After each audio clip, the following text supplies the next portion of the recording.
Hello everyone, myself Manjula. Now today we will start with the third chapter of class 8th history, that is ruling the countryside chapter.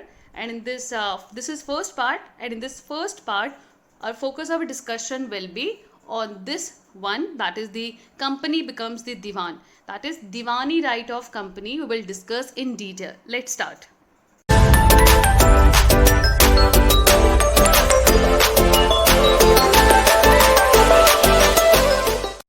See, in second chapter, we discussed about the Battle of Plassey, that took place in 1757, and then the Battle of Buxar, which took place in 1764.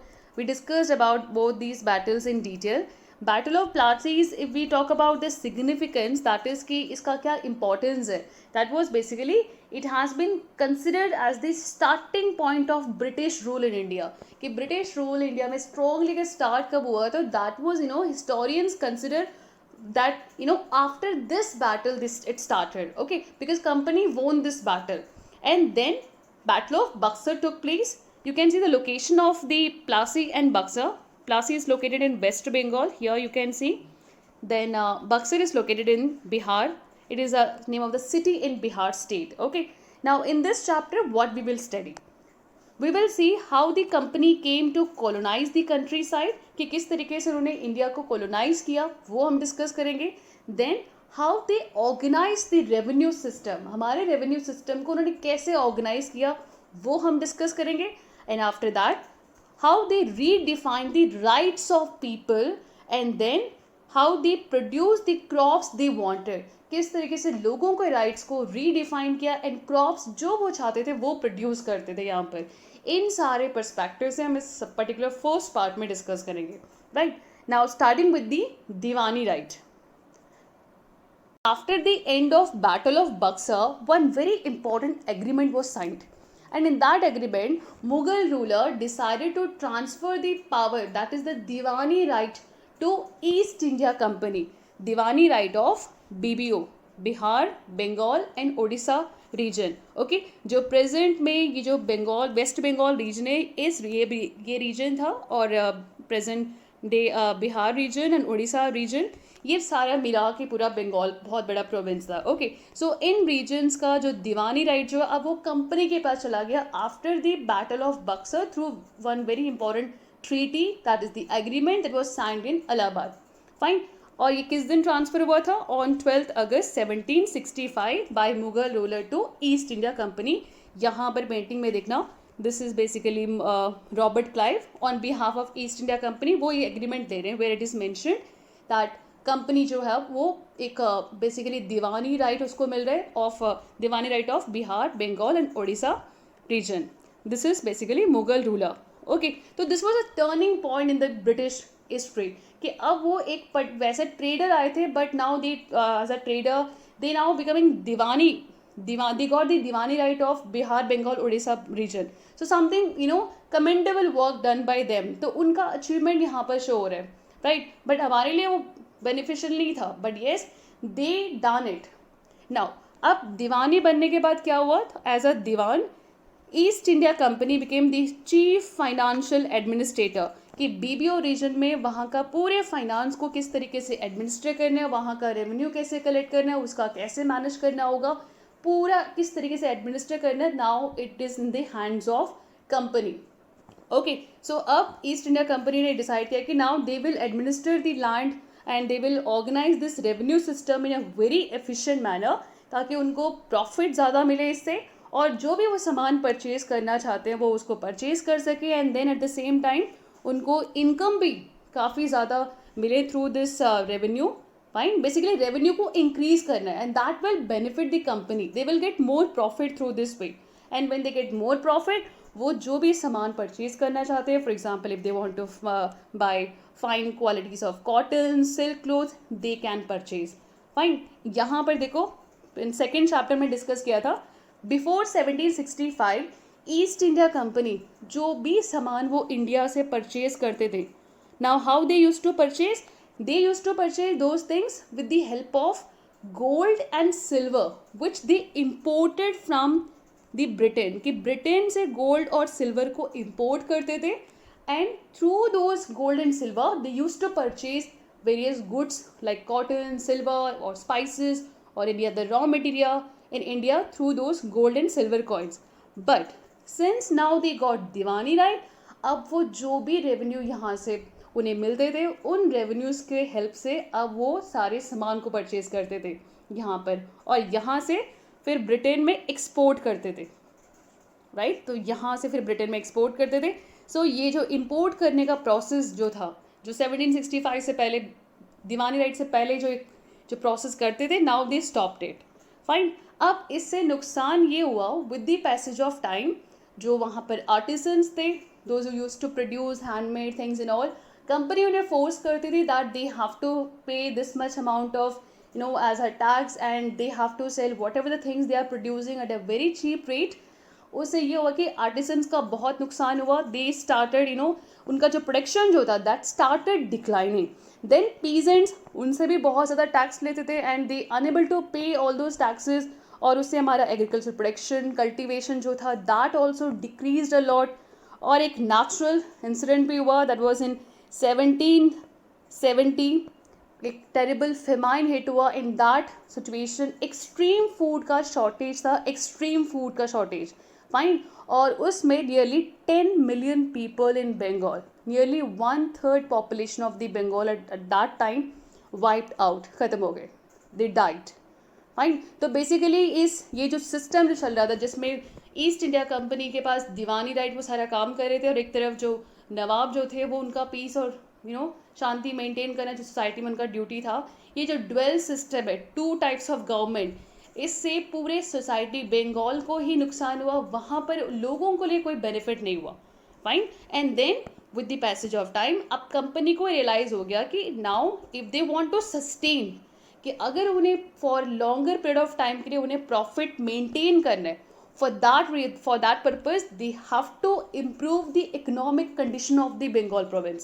कि उन reason में economic जो exploitation हो रहा है that they have to stop, they have to make progress in such a way कि वहाँ पर प्रोडक्शन इंक्रीज हो, लोगों को इनकम ज़्यादा जनरेट होना चाहिए, then only they will be maintain, they will get profit.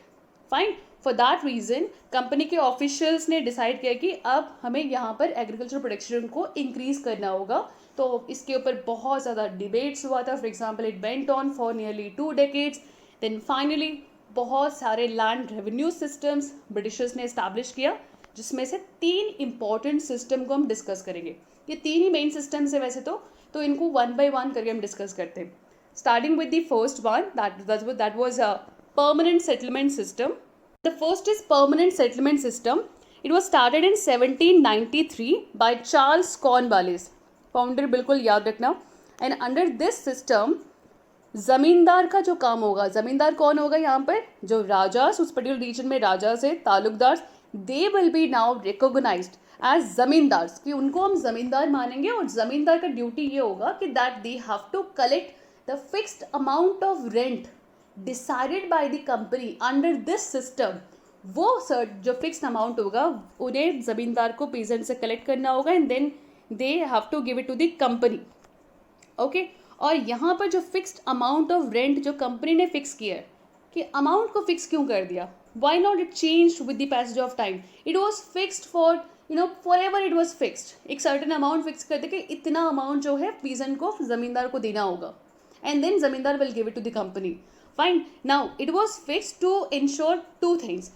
First one is that ताकि कंपनी को रेगुलर रेवेन्यू एवरी ईयर मिलते रहे, like after certain period of time जितना भी यहाँ पर फिक्स किया है तो उन्हें रेगुलरली वो रेवेन्यू मिले, first thing. And second thing was basically to encourage zamindar so that they should invest on land to improve the production. Basically यहाँ पर जितना अमाउंट कंपनी ने फिक्स किया उतना ही ज़मींदार को देना होगा. So it will encourage the ज़मींदार. इफ़ आई एम ज़मींदार and zamindar understood this system, now what I have to do, whatever the amount has been fixed by the company, मैं उतना फार्मर से लूँगी, then I will give it to the company. ठीक है. But since यहाँ पर जो fixed amount है, what can I do is that I will invest some money in the fields of the farmers, कि ताकि उनका जो प्रोडक्शन है, like I will focus on investing on their fields, like वहाँ पर मैन्योर्स पुट करूँ, वहाँ पर कुछ फर्टिलाइजर्स मैं यूज़ करूँ, ताकि प्रोडक्शन जो है उस पर्टिकुलर फील्ड में वो काफ़ी इंक्रीज़ हो. इंक्रीज़ होने से एज अ ज़मींदार it is beneficial for me, because as a zamindar I have to give only that much amount of money that has been fixed permanently by the company. So this system, this fixed amount will encourage the zamindar कि वो farmers की field में कुछ investment करके production को increase करने के लिए कोशिश करेंगे, ताकि उससे उनको प्रॉफिट होगा. फाइन. तो this with this thing in mind this system was made, और सिंस इसमें ज़मींदार इन्वॉल्व है, इसको हम ज़मींदारी सिस्टम भी कहते हैं. Okay, I hope this one clear, but there are certain problems in this system. Let's see the problems. First one, जो revenue amount, जो rent इसमें fixed है, that was fixed, although it was fixed, but वो बहुत ज़्यादा fixed था. The amount was very high. The farmers was, they were unable to pay that. The first problem. Second thing is that जो भी ज़मींदार ऐसे होते थे जो फार्मर से रेवेन्यू वो रेंट कलेक्ट नहीं कर पाते थे और कलेक्ट करके ज़मींदार को नहीं दे पाते थे, in that situation their zamindari post will be taken away by the company. So इससे बहुत सारे ज़मींदार जो थे they lost their post. And third thing, it was I mean thought that zamindars will invest some money on the agricultural field. Farmer के land में कुछ investment करेंगे ताकि प्रोडक्शन इंक्रीज हो तो उन्हें प्रॉफिट होगा. But it was seen in various places कि ज़मींदार जो थे वो ज़्यादा फोकस नहीं कर रहे थे on improving the quality of the land for the profit. वो इन्वेस्ट नहीं कर रहे थे, तो प्रोडक्शन इंक्रीज नहीं हो रहा था. Fine. Then in 19th century agriculture production ऐसा हुआ कि इंक्रीज हुआ, बट उसका इंक्रीज होने से ये हुआ कि कंपनी को कोई प्रॉफिट नहीं हो रहा था, बिकॉज कंपनी को उतना ही रेवेन्यू ज़मींदार प्रोवाइड कर रहे थे which was actually fixed in that agreement. So यहाँ पर कुछ प्रॉफिट ऐसा हुआ कि that zamindar they were actually getting that profit around this first decade of 19th century. ज़्यादा देर नहीं हुआ था ये. Okay, so that was another problem. Then cultivators क्या कर रहे थे, those the farmers they find it difficult to pay this much amount जितना भी यहाँ पर फिक्स था. तो what they used to do in order to pay this rent, they used to collect loan, they used to take loan from money lenders, and वो money lender से loan लेके then वो ज़मींदार को देते थे. And that was very difficult work for them. और इससे ये भी हुआ कि that money lenders also force the zamindars कि अगर उनको लोन रीपे नहीं करेंगे then they will take land of that particular farmer. Fine. So ultimately it was creating problem. So बहुत सारे इसमें लूप होल्स थे, प्रॉब्लम्स थे. देन फिर फाइनली ये हुआ, next system came in, that was this Rutwari system. This Rutwari system was actually started by two important person. You can see here, Captain Alexander Reed, then Thomas Munro. Okay, so basically दो person यहाँ पर involved है, but इस system को हम Rutwari system को हम Munro system भी कहते हैं. Although two leaders are involved, but this system was in a very broad way expanded by the Thomas Munro. Thomas Munro ने इसे expand किया था. That's why more credit goes to Thomas Munro. तो इसीलिए हम इसको रतवारी सिस्टम का दूसरा नेम जो है that was this Munro system. Now under this Munro system, that is रतवारी system. Ruth means what? Peasant, that is farmers, cultivators. तो इस सिस्टम में बेसिकली ये माना जाता है कि दैट जो पीजेंट्स है वही बेसिकली ओनर्स है लैंड के, और उनसे डायरेक्टली कंपनी जो भी रेंट वो चार्ज करते हैं, जो टैक्स वो चार्ज करेंगे, they will take it directly from the farmers. यहाँ पर कोई मिडल मैन नहीं होगा, दैट इज कोई ज़मींदार नहीं होगा. No, company will directly take it from the peasants. Fine. और ये सिस्टम ज़्यादा प्रोमिनेंटली प्रेवलेंट था इन साउथ इंडिया.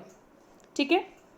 और इसमें जो रेट जो फिक्स किया था that was very high, but yes it was not fixed permanently. It will B revised after a certain period of time.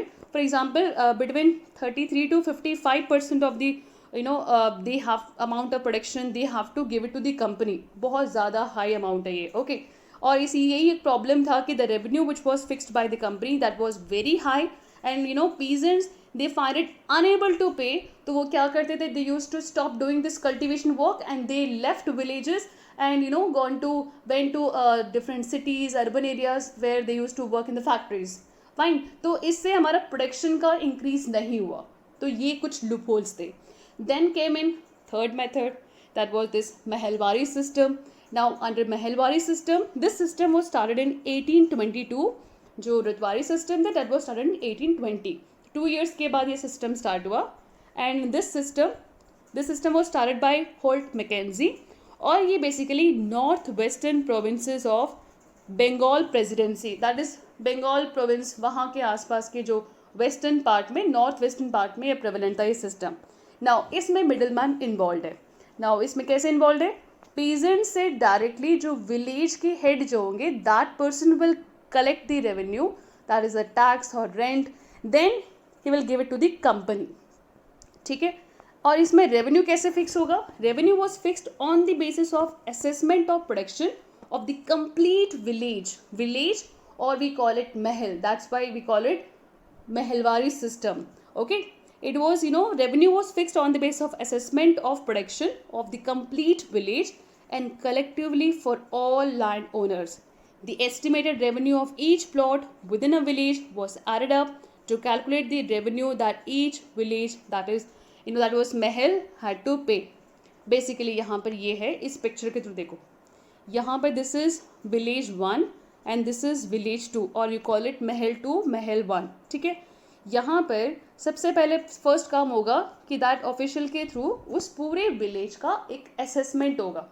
वहाँ पर पूरा प्रॉपर सर्वे होगा, दैट वहाँ पर जितने भी प्लॉट्स हैं, agriculture plot, for example this plot is there, इसका साइज़ कितना होगा, that will be measured. Then इसका साइज़ मेजर किया जाएगा accordingly, this one, then this one, जितने भी प्लॉट्स हैं. And according to the measurements of their plot, a certain amount will be fixed according to each plot size and everything. कि वहाँ पर कितना कल्टिवेशन होता है, कितना प्रोड्यूस होता है, प्लॉट साइज के अकॉर्डिंग अमाउंट फिक्स होगा. देन पूरा एक पर्टिकुलर विलेज के लिए जितना भी अमाउंट फिक्स हुआ, for example let's take that this full village they have to pay nearly around 40% of the production of the as a tax. Then this village head, he और she will collect the amount. Of course यहाँ पर ज़्यादा male domination का ही होगा, तो male number will be there. That for example मैंने 55 का यहाँ पर एग्जांपल लिया, लेट्स टेक दिस 55 एग्जांपल, कि यहाँ पर हर प्लॉट का एक सर्टेन अमाउंट सेट हो गया. For example this plot will pay 7% and this will pay around 10%, this one 11, this one around 15% according to the plot size. और पूरे विलेज का जितना अमाउंट सेट हुआ, फॉर एग्जाम्पल 55%, विलेज वहाँ का जो हेड जो होगा, that person will collect this much percentage of amount decided under this system according to the village farmers plot size and all. पूरा वो कलेक्ट करके वो फिर कंपनी को देगा. Same way this will be done for the in other villages also. In village 2 also it will be decided. Fine. I hope this Meherwari system is clear to all of you. So ये 3 system हमने discuss किया था. In next system, in part 2 we will discuss about the this indigo plant के बारे में वहाँ से start करेंगे. Thank you for watching this video.